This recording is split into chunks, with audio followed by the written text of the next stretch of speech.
Hi అండి, welcome back to my channel. ఇవాళ recipe వచ్చేసి కాకరకాయ కర్రీ.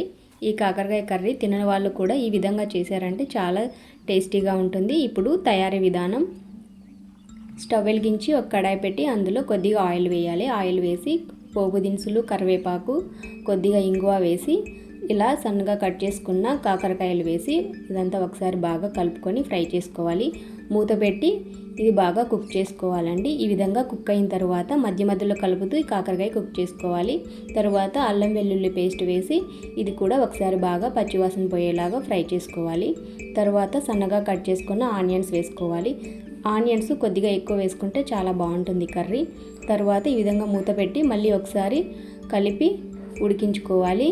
ఈ విధంగా ఫ్రై అయిన తర్వాత కొద్దిగా కారం పొడి, ధనియాల పొడి, పసుపు, కొద్దిగా రుచికి సరిపడా సాల్ట్ వేసుకొని కలుపుకోవాలి.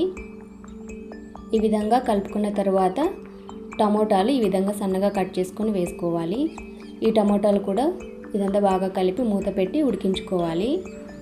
ఈ విధంగా టమోటా అంతా కూడా మగ్గిన తర్వాత ఇప్పుడు ఇందులోకి వేయించి పెట్టుకున్న పల్లీల పొడి, కొద్దిగా వేయించిన జీలకర్ర పొడి వేసి ఇదంతా ఒకసారి బాగా కలిపి స్టవ్ ఆఫ్ చేసి పక్కకు దించేసుకోవాలి. చేదు కంప్లీట్గా ఉండదని చెప్పను, కొద్దిగా చేదు ఉంటుంది లైట్గా. మీరు కూడా తప్పకుండా ట్రై చేయండి. ఛానల్ని లైక్ చేయండి, షేర్ చేయండి. Thanks for watching.